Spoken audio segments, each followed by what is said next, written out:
একসময় আমাদের পৃথিবীতে ডাইনোসরদের রাজ ছিল। তারা এই পৃথিবীতেই শ্বাস নিত যেখানে আমরা শ্বাস নিই। এই দৈত্যাকার বড় বিচিত্র ডাইনোসরগুলি প্রায় 14 কোটি বছর ধরে পৃথিবীতে রাজ করেছিল। ডাইনোসরদের হাজার হাজার প্রজাতি ছিল, যেগুলোর মধ্যে কিছু ছিল শাকাহারী, কিছু ছিল মাংসাহারী, কিছু ছিল অনেক শান্ত এবং কিছু ছিল অনেক হিংস্র এবং ভয়ঙ্কর। ডাইনোসর ছিল সে সময়ের সবচেয়ে সফল জীব। তবে এমন কি ঘটনা হয়েছিল যার জন্য পৃথিবী থেকে ডাইনোসরদের একেবারে বিলুপ্তি হয়ে যায়? আর এটাকেই জানার জন্য আমাদেরকে কোটি কোটি বছর পিছনে যেতে হবে। ডাইনোসরদের সেই শেষ দিনটিকে আমাদেরকে অনেক কাছ থেকে দেখতে হবে। তাহলে চলুন গিয়ে দেখি আজ থেকে প্রায় 6.5 কোটি বছর আগে পৃথিবীর জলবায়ু ছিল শান্ত ও সুন্দর। চারিদিকে ছিল সূর্যের আলো, ছিল লম্বা লম্বা গাছে ধাক্কা লাগা সমুদ্রের শীতল হাওয়া এবং চারিদিকে ডাইনোসরদের আওয়াজ। যখন এই ডাইনোসরদের প্রজাতিগুলি পৃথিবীতে খুব শান্তিতে বসবাস করত, তার প্রায় 10 কোটি বছর আগে থেকে এদের ভাগ্যটি লেখা হয়ে গেছিল। প্রায় 10 কোটি বছর আগে একটা ছোট অ্যাস্ট্রয়েডের টুকরো গভীর মহাকাশ থেকে পৃথিবীর দিকে আসছিল। মঙ্গল এবং বৃহস্পতির মাঝে যে অ্যাস্ট্রয়েড বেল্ট রয়েছে, একটা ছোট আকৃতির অ্যাস্ট্রয়েড সেখানে ঘুরতে থাকা একটা বড় অ্যাস্ট্রয়েডের সাথে ধাক্কা খায়। ওই ধাক্কাটির ফলে সেই বড় অ্যাস্ট্রয়েডটির দিক পরিবর্তন হয়ে যায় ও সেটি সেই বেল্টটির থেকে বেরিয়ে পৃথিবীর দিকে আসতে শুরু করে, যার গতি ছিল প্রায় 22,000 মাইল প্রতি ঘন্টা। যখন এই অ্যাস্ট্রয়েডটি পৃথিবী থেকে প্রায় 3,84,000 কিলোমিটার দূরে ছিল, তখন হতে পারে হয়তো পৃথিবী থেকে ডাইনোসরদের বিলুপ্তি ঘটত না, কেননা এটি পৃথিবীর উপগ্রহ চাঁদের সাথে ধাক্কা লাগার কথা ছিল। তবে যাই বলুন, ভাগ্যে কিছু আলাদাই লেখা ছিল। তাই এই বড় অ্যাস্ট্রয়েডটি চাঁদের অনেক কাছ দিয়ে পেরিয়ে যায় ও এই 40 কিলোমিটার ব্যাসের প্রায় 2 ট্রিলিয়ন মেট্রিক টন পাথরের এই খণ্ডটি পৃথিবীর দিকে আসছিল।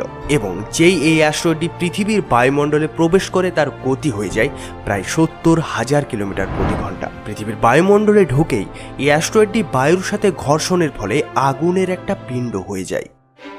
এটি পৃথিবীর দিকে এতই গতিতে ধেয়ে আসছিল যে প্রায় 4 মিনিটের মধ্যেই এটি আটলান্টিক মহাসাগরকে পার করে যায়। এটার আলো এতটাই বেশি ছিল যে পৃথিবীতে ধাক্কা লাগার অনেক আগেই এই জ্বলন্ত আগুনের পিণ্ডটিকে দেখে পৃথিবীর জীবেরা পুরোপুরি অন্ধ হয়ে গেছিল।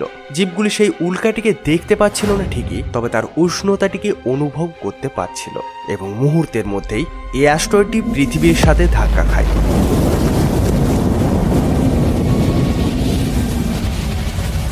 প্রায় 35,000 ডিগ্রি সেলসিয়াসের শক্তি সম্পন্ন একটা খুব ভয়ঙ্কর বিস্ফোরণ হয়। এই বিস্ফোরণটি এতটাই ভয়ঙ্কর ছিল যে পৃথিবীর লক্ষ লক্ষ টন ধাতু মহাকাশে চলে যায়। যে জায়গাটিতে ধাক্কা লেগেছিল সেখানে প্রায় 180 কিলোমিটার চড়া এবং প্রায় 20 কিলোমিটার গভীর একটা গর্ত হয়ে যায়। বিস্ফোরণের ফলে হওয়া এই গর্তটির মধ্যে অবস্থিত সব মাটি ও পাথর সেকেন্ডের মধ্যে মহাকাশে চলে যায়। এর ফলে প্রায় কিছুক্ষণ পর পৃথিবীর প্রায় সমগ্র জায়গাতে 11.1 রেক্টার স্কেলের ভয়ঙ্কর ভূমিকম্প আসে ও যার ফলে ওঠে সমুদ্রে বড় বড় ঢেউ। একটির পর একটি বড় বড় সুনামির ঢেউ পৃথিবীতে যত যত স্থলভাগ ছিল সেদিকে ধেয়ে আসতে লাগে। আর শুধু এটাই নয়, ভূমিকম্পের তরঙ্গটি পৃথিবীতে যত সক্রিয় আগ্নেয়গিরি ছিল সেগুলিকেও উত্তেজিত করে দেয়। এর ফলে প্রায় পৃথিবীর সব জায়গাতেই ডাইনোসরদের বিনাশ শুরু হয়ে যায়। পৃথিবী ধ্বংসের এই মহাবিনাশ প্রক্রিয়াটি শুরু হয়ে গেছিল। এই ভয়ঙ্কর বিস্ফোরণের জন্য রেডিয়েশনের মাত্রা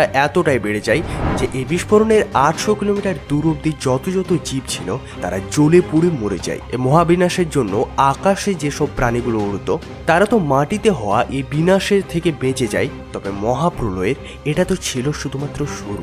বিস্ফোরণের জন্য যে লক্ষ লক্ষ টন মেটাল এবং পাথরের বড় বড় খণ্ড আকাশে গেছিল, সেটি পৃথিবীর অভিকর্ষ বলের জন্য কিছুক্ষণ পর আগুনের গোলা হয়ে পৃথিবীতে পড়তে শুরু করে। তার সাথেই ধুলোর একটা খুব বড় ঝড় প্রায় 6000 কিলোমিটার প্রতি ঘন্টা বেগে পৃথিবীর অন্যদিকে মৃত্যু নিয়ে যাচ্ছিল।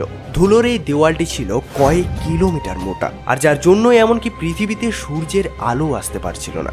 গরম হাওয়ার তাপমাত্রা প্রায় 100 ডিগ্রি সেলসিয়াসের চেয়েও বেশি হয়ে যাওয়ার জন্য পৃথিবীতে যত যত গাছপালা ছিল সেগুলিও জ্বলে প্রায় শেষ হয়ে গেছিল।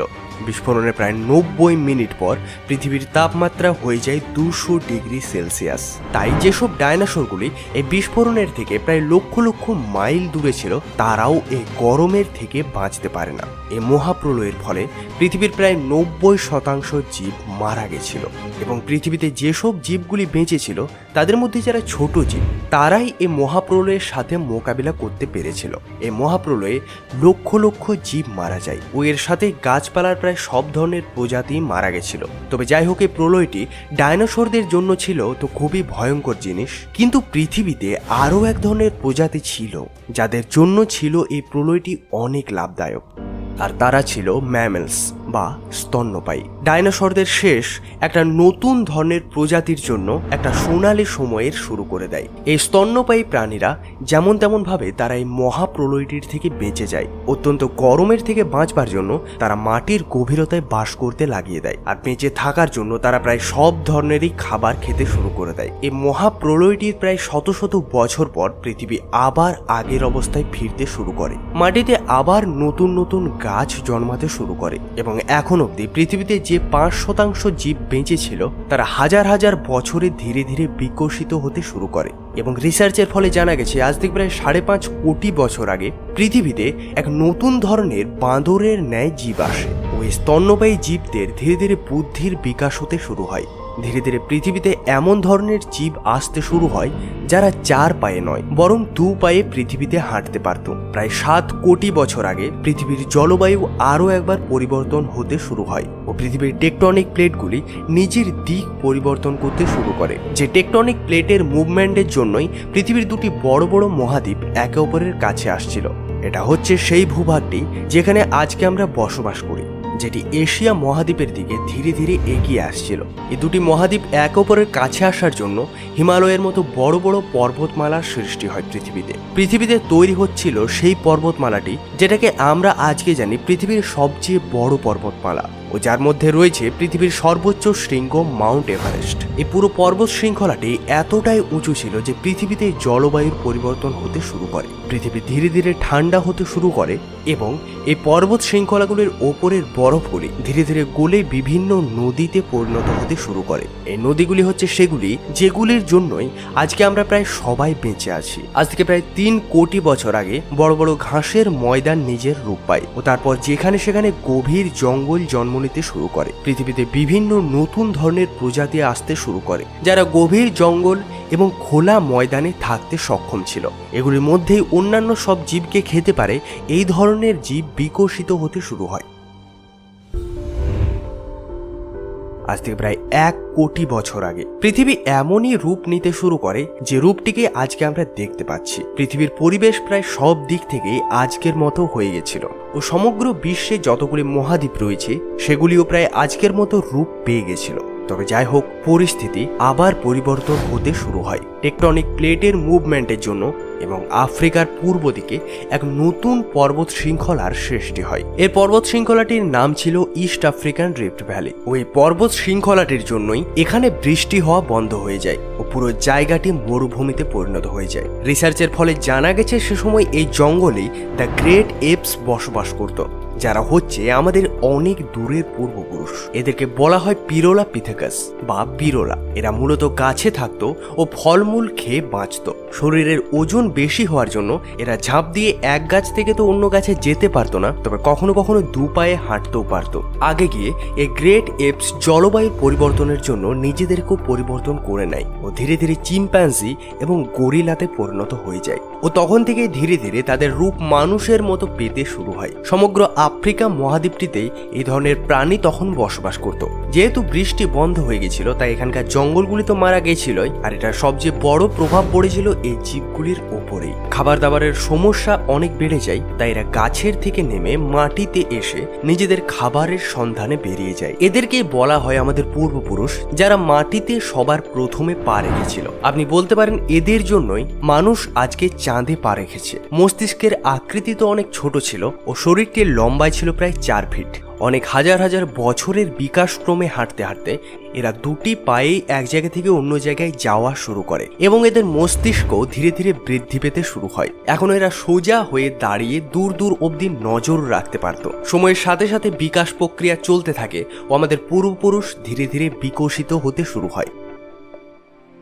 আজ থেকে প্রায় 23 লক্ষ বছর আগে আমাদের পূর্বপুরুষের মস্তিষ্ক অনেক বড় হয়ে গেছিল ও তারা অনেক বুদ্ধিমানও হয়ে গেছিল। আর এরাই সর্বপ্রথম পাথরকে হাতিয়ার হিসেবে ব্যবহার করে অন্য সব জীবেদের শিকার করত।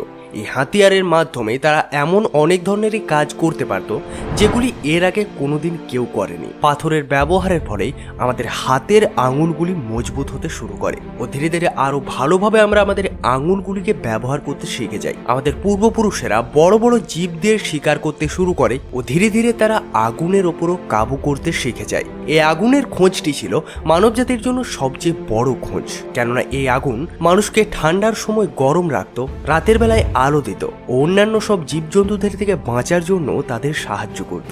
মানুষের বুদ্ধির বিকাশ হতে হতে তারা পরিবারে থাকতে শুরু করে। তারা মাংসকে পুড়িয়ে খেতে শুরু করে দেয়, যার ফলে মাংসটা অনেক নরম হয় ও খেতে সুবিধা হয়। তাই খাবার খাওয়ার সময় বেশি শক্তির প্রয়োজন হতো না। সেই বেঁচে থাকা শক্তি উঠতে থাকে মানুষের মস্তিষ্কে, যার জন্যই মস্তিষ্ক অনেক বড় হয়ে যায়। আজ থেকে প্রায় 2 লক্ষ বছর আগে আজকের মানুষেরা নিজের রূপ পেয়ে গেছিল।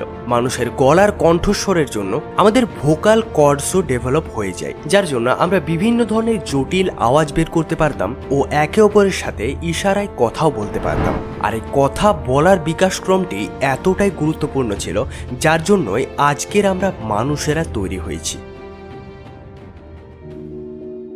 আজ থেকে 1 লক্ষ বছর আগে মানুষেরা সব জায়গায় যেতে পারত। আমাদের কাছে বলিষ্ঠ হাত এবং হাতের মধ্যে হাতিয়ার থাকতো। আমরা কথা বলতে পারতাম, আগুনকে কাবু করতে পারতাম। সমগ্র পৃথিবীতে কন্টিনেন্টসগুলোর আবার নড়নচড়ন শুরু হয়ে যায়। তাই আফ্রিকা থেকে তারা বেরিয়ে সমগ্র পৃথিবীতে ছড়িয়ে যায়। মানুষ অনেক দূরে দূরে যাওয়ার জন্য মানুষের শরীরের অনেক পরিবর্তন আসে। এক মহাদ্বীপ থেকে অন্যান্য সব মহাদ্বীপে আমরা বসবাস করতে শুরু করে দিই। আর এই জন্যই অন্যান্য সব জীবজন্তুদের থেকে আমরা বেঁচে থাকতাম যারা মানুষের শিকার করত। আজ থেকে প্রায় 50,000 বছর আগে আইস এজ শুরু হয়ে যায় এবং নর্থ পোল থেকে আগে গিয়ে সমগ্র পৃথিবী বরফ জমে যায়। আর সেই বরফটির থেকে বাঁচার জন্য মানুষেরা চায়না এবং অস্ট্রেলিয়া অবধি পৌঁছে গেছিল। আজ থেকে প্রায় 30,000 বছর আগে মানুষ সবার প্রথম ইউরোপে পৌঁছেছিল। আইস এজের এত কঠিন সময়েও মানুষ কিভাবে বেঁচে থাকতে হয় সেগুলির আবিষ্কার করে নিয়েছিল, যার ফলে মানুষের বিকাশক্রম আরও এগোতে থাকে। আমরা অনেক বুদ্ধিমান হয়ে যাই এবং সব ধরনের পরিস্থিতি অনুযায়ী আমরা আমাদের পরিবর্তন করে নিই। সারা দুনিয়াতে আমরা আমাদের বস্তি বানিয়ে নিই। সমুদ্রের ধার থেকে পাহাড়ের চূড়া অবধি, সবুজ খোলা ময়দান থেকে শুরু করে পাথুরে এলাকা অবধি সব জায়গায় মানুষ রাজ করছিল। আমাদের গায়ের গঠন, চুলের ও চামড়ার রং বিভিন্ন জায়গার অনুযায়ী পরিবর্তন হতে শুরু করে ও মানুষ নিজের আবশ্যিকতার অনুযায়ী চাষবাস করতে শুরু করে দেয় এবং বন্য জীবজন্তুদের পোষ মানিয়ে নিজেদের জন্য ব্যবহার করতেও শিখে যাই। আমরা ছোট ছোট গ্রাম এবং শহর বানাতেও শুরু করে দিই ও তারপরেই আমাদের সভ্যতা ও সংস্কৃতির জন্ম হয়ে যায়। আমরা বিজ্ঞান এবং গণিতের ব্যবহারও শিখে যাই ও যার জন্যই আমরা ভবিষ্যতে এগোনোর জন্য শক্তি এবং বুদ্ধি পাই। এটি হচ্ছে আমাদের সময়। আজকে মানুষ পুরোপুরি বিকশিত হয়ে গেছে। আমাদের মতো সমগ্র পৃথিবীতে আর কোনো জীব নেই। আজকে আমরা জানি আমরা কারা, আমরা কোথা থেকে এসেছি এবং আমাদের ভবিষ্যৎ কি হতে চলেছে। তবে আপনাদের জানিয়ে রাখবো, এটা তো শুধুমাত্র শুরু। এখন আমাদের যাত্রা শেষ হয়নি, বরং আমাদের যাত্রা এই তো শুরু। ভবিষ্যতে আমাদেরকে আরো অনেক দূরে যাওয়ার আছে। সামনে আসা সমস্ত ধরনের বাধা বিপত্তির সাথে মোকাবেলা করার আছে। আর আমাদের আরোই বিকশিত এবং আধুনিক বানানোর রয়েছে। তাহলে কেমন লাগলো আজকের ভিডিওটি কমেন্টে নিশ্চয়ই জানাবেন।